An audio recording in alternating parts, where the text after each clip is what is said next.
Mateo capítulo 10, versículo 38. Vamos a darle lectura a la palabra del Señor todos juntos. A la cuenta de 3. 1, 2, 3. Y el que no toma su cruz y sigue en pos de mí, no es digno de mí. Vamos a pedir dirección al Señor, amén. Dios, te pedimos en esta hora que coloques en nuestro corazón tu palabra y nos ayudes e ilumines para poder explicarla, Señor, correctamente, y que este principio se quede guardado y atesorado en el corazón como una columna fuerte en esta iglesia que se está formando, Señor, a la luz de la palabra. Pedimos tu dirección en el nombre de nuestro Señor Jesucristo. Amén. El que no toma su cruz y sigue en pos de mí no es digno de mí. Es un tema que hemos escuchado mucho en nuestra carrera y vida como cristianos. Pero, ¿cómo se ha entendido o cómo se ha predicado este texto en algunas exposiciones? Generalmente se usa esta palabra para decir que cada uno tiene su propia cruz o sus propias dificultades. ¿Cuántos lo han escuchado así? ¿Sí? Algunos han dicho que esa cruz podía ser un esposo o una esposa no convertido. ¿Cuántos escucharon algo así? ¿Algunos? O un hijo o una hija difícil o no convertido. Para otros la cruz también es una enfermedad con la que hay que luchar constantemente. Alguien una vez tuvo un accidente de tránsito, un muchacho joven, y quedó sin la posibilidad de poder caminar. Y alguien dijo, esa persona deberá llevar su cruz a partir de este accidente. Ahora esta persona lleva su propia cruz. Generalmente le atribuimos este dicho, te toca llevar tu propia cruz, a una dificultad, a una enfermedad, a una persona que no comparte nuestra fe, a un problema. Pero ¿será eso lo que quiere decir este pasaje de la Biblia? ¿Se referirá a las pruebas, se referirá a las dificultades que debemos enfrentar o cómo lo debemos asumir este pasaje? ¿Cómo es que tenemos que asumir este pasaje? Lo que debemos decir realmente ante la luz de este texto, en primer lugar, es descartar todo lo que hemos pensado. La cruz no es un hijo rebelde. La cruz no es que los demás nos quieren arruinar a veces la vida. Cuando alguien nos quiere o nos hace la guerra, como decimos generalmente, cuando hay un obstáculo, un vecino o alguien, la cruz no es a esas personas que quieren arruinar nuestras vidas. La cruz no es tampoco una esposa o un esposo inconverso o medio converso. Yo he escuchado a algunos decir, no, es que mi esposa es medio converso. No existe eso, pero la gente dice así. Tampoco es un sueño incumplido. La cruz no es una frustración o no es una enfermedad. Tampoco es un problema. A la luz de las Escrituras, la cruz es y significa renuncia. Eso es lo que significa esta cruz. Significa renuncia. Porque solamente basta observar atentamente el pasaje que hemos leído, con mucha atención en su gramática, como nosotros le llamamos su exégesis. Solamente observando atentamente el texto y claramente vamos a ver un detalle. ¿Con qué letra inicia el verso? Y el que no toma su cruz y me sigue no es digno de mí. la descripción, la letra I nos obliga a mirar el principio que hemos aprendido en el pasaje o los pasajes anteriores. Nos obliga a observar lo que el Señor Jesús enseñó antes de expresar: y el que no toma su cruz y me sigue no es digno de mí. Ese es un principio de hermenéutica y un análisis exegético que debemos hacer. Así que obligadamente tenemos que irnos a darle una observación al pasaje anterior. ¿Qué es lo que dice el pasaje anterior? Al versículo 37. Ahí vamos a ver que dice lo siguiente: el que ama a padre o a madre más que a mí, no es digno de mí. Y el que ama a hijo o a hija más que a mí, no es digno de mí.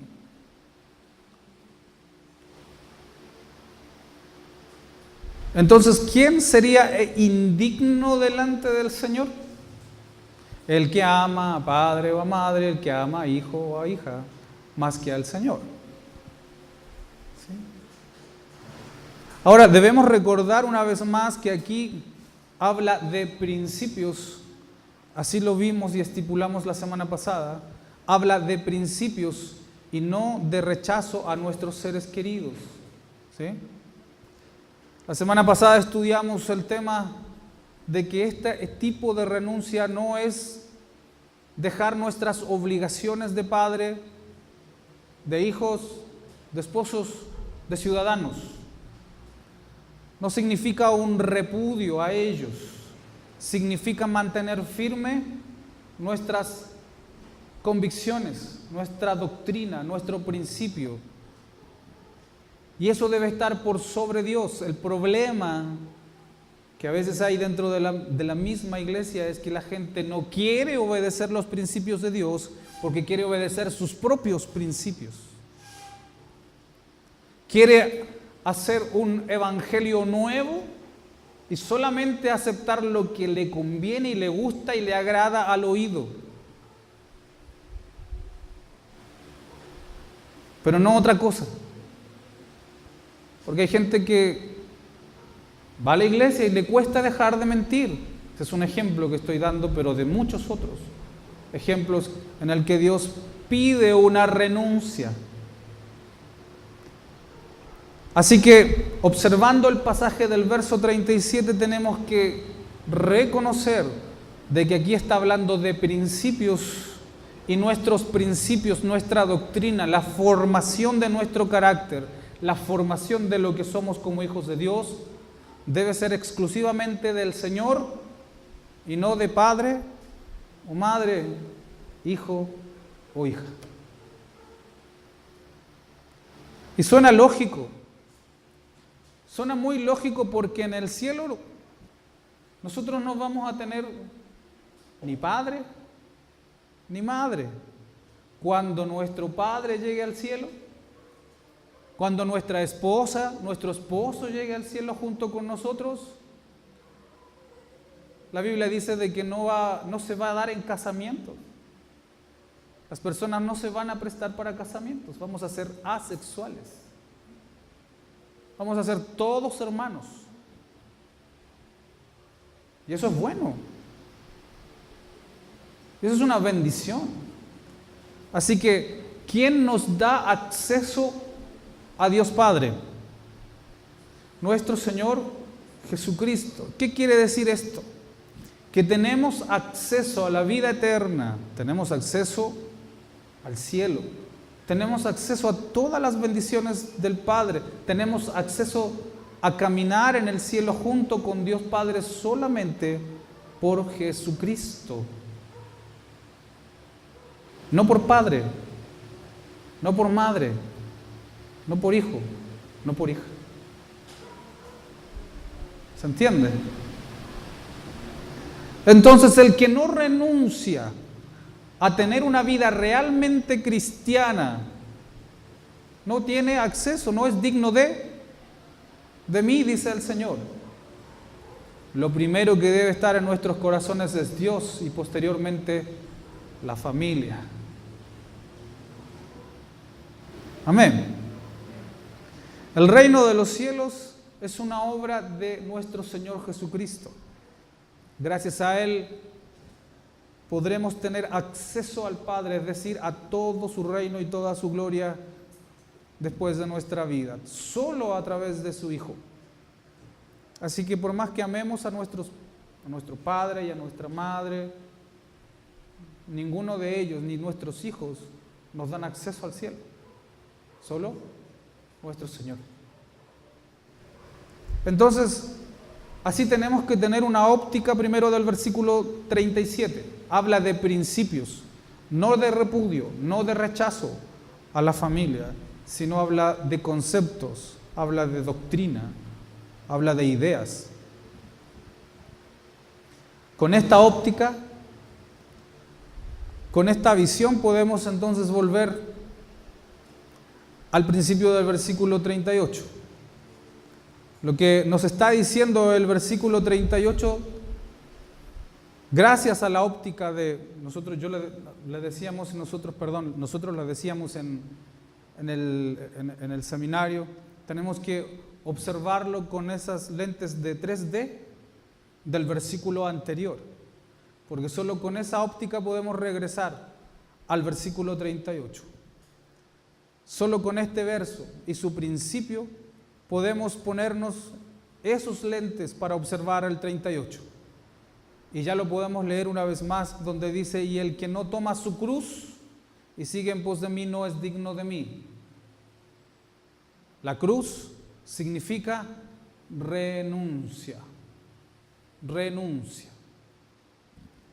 Los discípulos muy probablemente no sabían que el Señor iba a ser crucificado.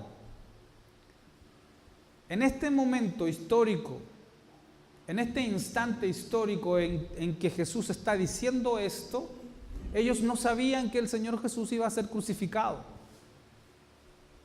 Tampoco este texto les está diciendo o está profetizando de que Jesús va a ser crucificado. No es eso lo que exclusivamente está diciendo.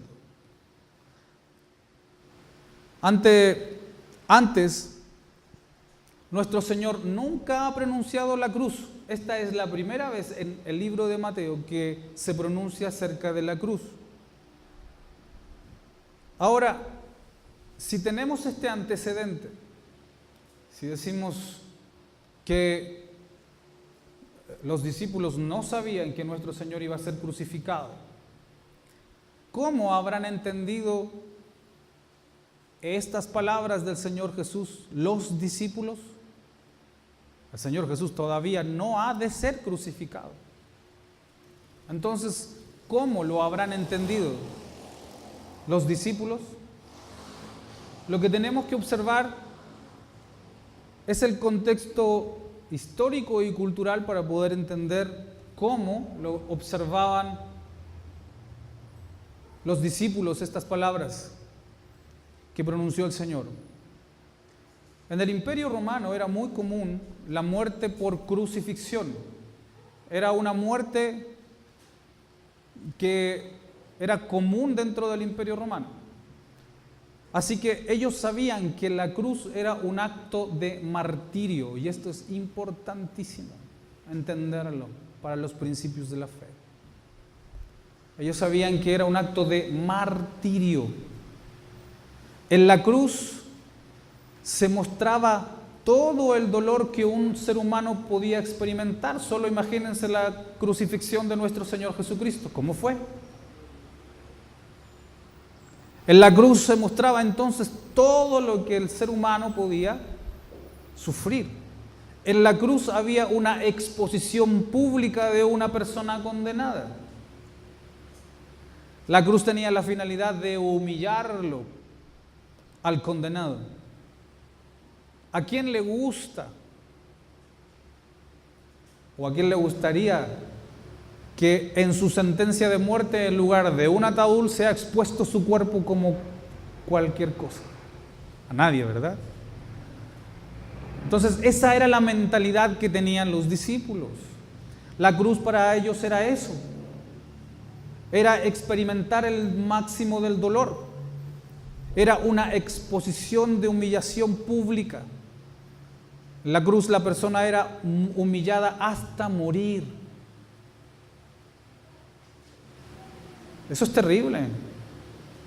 Porque exponerlo para exponer su sufrimiento, exponer su dolor hasta que muriese, ese era el tipo de crucifixión normal, o sea, de sentencia de muerte del Imperio Romano. En la cruz, la expiración no era tan rápido, sino lentísima. En la cruz podía ser sentenciado el rico que quebrantaba las leyes o no pagaba los impuestos, o el ladrón o el pobre. Cualquier persona podría ser condenada a muerte en la cruz. Así que en la cruz no había condición social y no había condición política. En la cruz quedaba el cuerpo sin vida de la persona. Si alguna persona hubiera tenido estatus en vida, hubiera sido pobre, eso no importaba. Ahí quedaba para morir, un cuerpo sin vida. Y escuchen esto, y el cuerpo cuando agoniza, cuando va muriendo, queda sin aliento, queda sin derechos, ya no sabe lo que significa sus posesiones, sin orgullo, sin una esperanza. Todo, absolutamente todo quedaba rendido ante la cruz y una persona muerta no tenía derecho ni a reclamar ni a exigir absolutamente nada.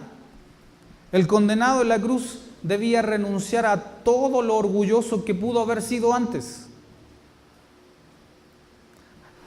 El condenado en la cruz tenía que renunciar a todas sus posesiones antes. Si antes era amo y fue condenado a la cruz, ya.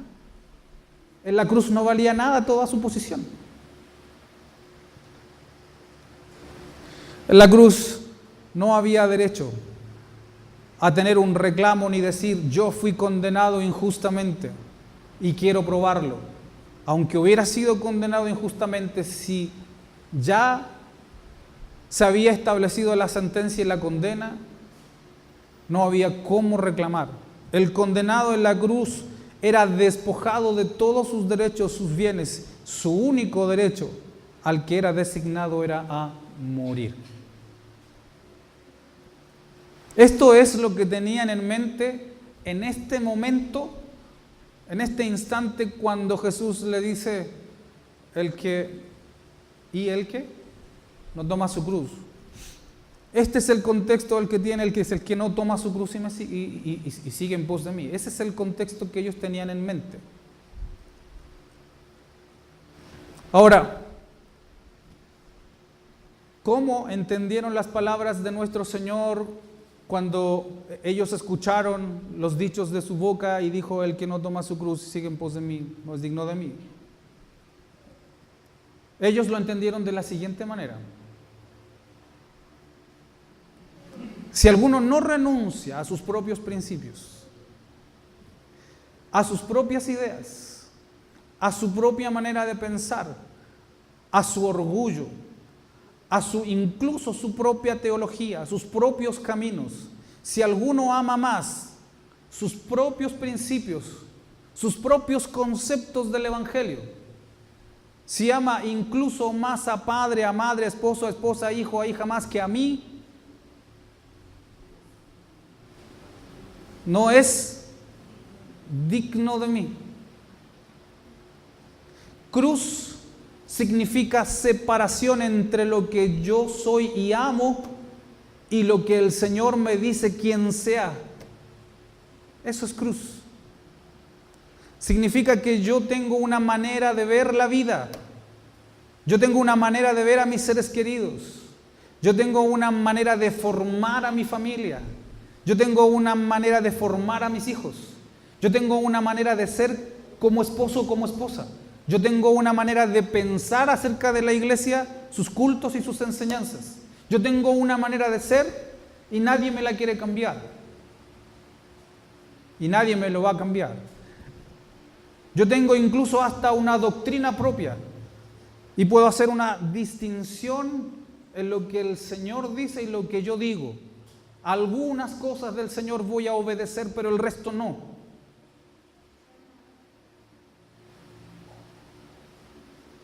La cruz significa entonces morir a todo eso. Eso significa cruz. Cruz significa morir al pecado, renunciar a mis propias ideas, morir a lo que yo quiero hacer de mi vida, como yo quiero formar a mis hijos, como yo quiero ser como esposo y como esposa y como cristiano. Cruz significa morir, renunciar y volverme completamente dependiente de Dios. El que toma su cruz renuncia a su orgullo. El que toma su cruz muere para comenzar de nuevo, y mucha gente hoy necesita urgente en el mundo empezar de nuevo.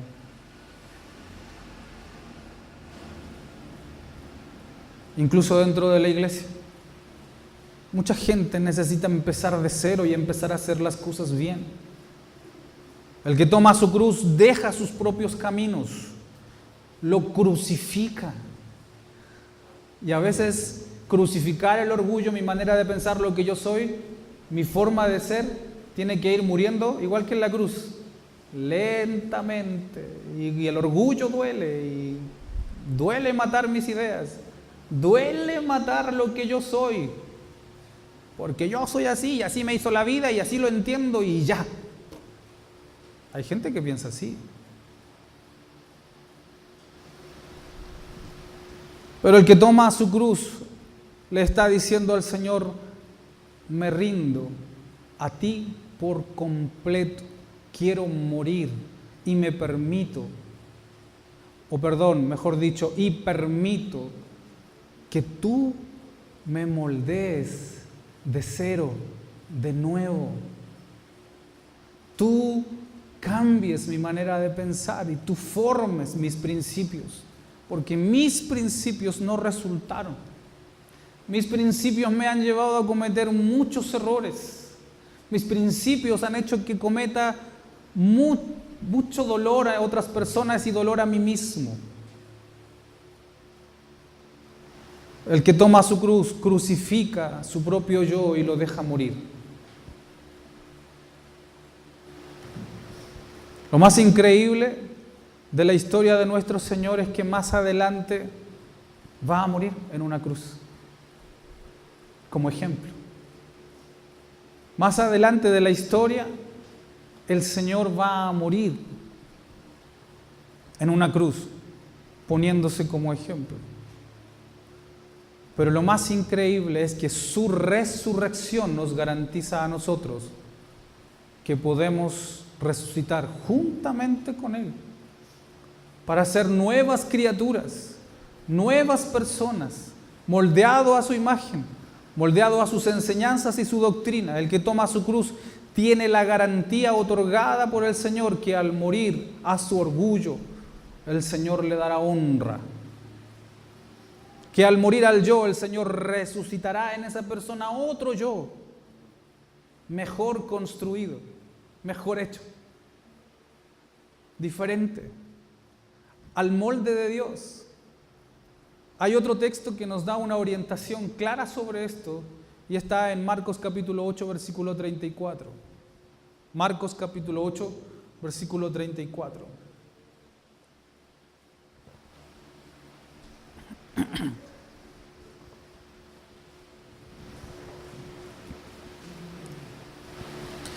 Marcos 8:34, si alguien lo tiene, lo lee junto conmigo a la cuenta de 3. 1, 2, 3. Y llamando a la gente y a sus discípulos, les dijo: si alguno quiere venir en pos de mí, niéguese a sí mismo, tome su cruz y sígame. Ahí está confirmado, ¿verdad? Si alguno quiere venir en pos de mí, niéguese a sí mismo. Tome su cruz y sígame. Entonces, cruz significa renuncia. Es algo que no todos pueden lograr por causa del orgullo. Solo con la ayuda del Espíritu Santo se puede conseguir. El Espíritu Santo está dispuesto a ser nuestro consolador para ayudarnos a ir muriendo a nosotros mismos. Pero si el Espíritu Santo no encuentra un corazón dispuesto, mientras el Espíritu Santo encuentre resistencia, pereza, letargo, mientras el Espíritu Santo encuentre pecados ocultos, no podrá actuar a favor. No puede actuar a favor. Porque Dios, que es santo, no puede habitar donde hay pecado. El Espíritu Santo no puede actuar donde hay pecado, sí puede actuar en un corazón dispuesto a ser limpio. Entonces, mientras el Espíritu Santo encuentre un obstáculo, resistencia, flojera, pereza de querer cambiar, terquedad, no puede actuar a favor nuestro. Y muchas veces nosotros decimos: Señor, ¿por qué no escuchas mis oraciones? ¿Por qué no puedo avanzar en mi vida espiritual y en mi vida ministerial, en mi vida secular, en mi trabajo? ¿Por qué no puedo hacerlo? Porque mientras el Espíritu Santo encuentre obstáculo, no puede obrar. Porque Él es respetuoso y no puede coexistir o cohabitar en un corazón que hay pecado. Así que, obedecemos y somos hijos, o simplemente somos oidores y no hacedores de su palabra. Y oidores hay muchos en las iglesias. En las congregaciones está lleno y plagado de oidores que no tienen reverencia a la palabra del Señor. Cruz significa renuncia, porque si alguno quiere ir en pos del Señor, como dice el texto, niéguese a sí mismo, tome su cruz, o sea, renuncia y sígale. Alguien podría decir: pero el Señor está siendo un poco exigente, está pidiendo mucho.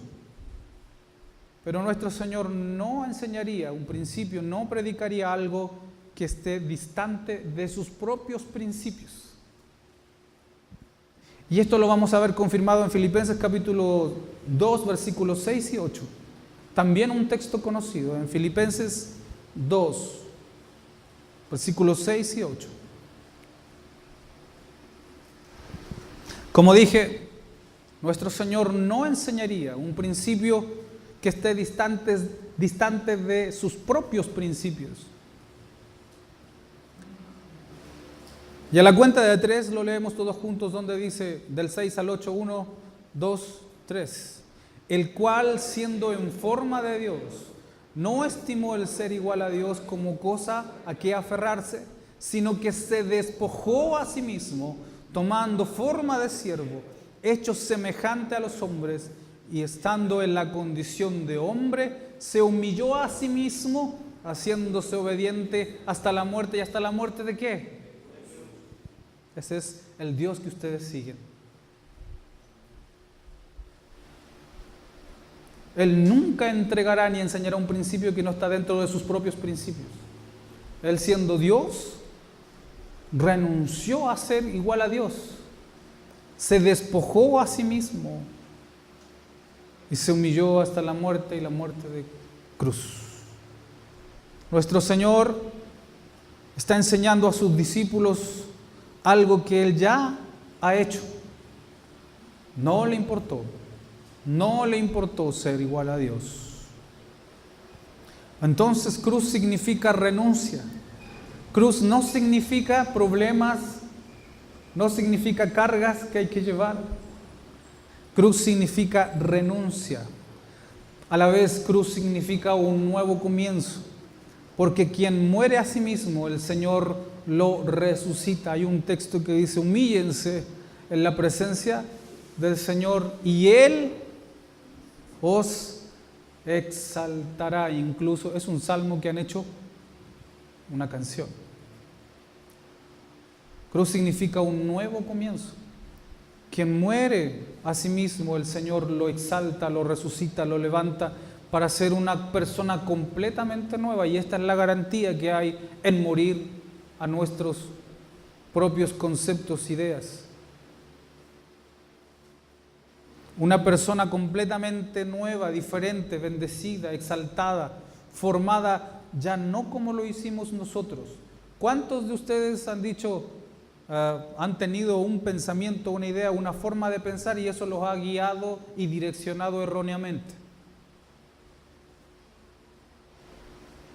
Así que la forma de pensar, la nueva criatura que somos en Cristo Jesús, nos exalta para ser formados a su imagen, a su altura, a su semejanza, a su estatura, a la estatura de un varón perfecto, hecho a la imagen y semejanza de Dios.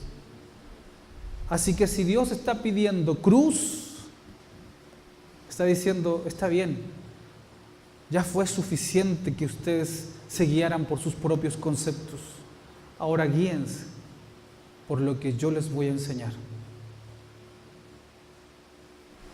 El que tenga oído para oír. Amén. Vamos a orar. Señor, qué importante esta palabra una vez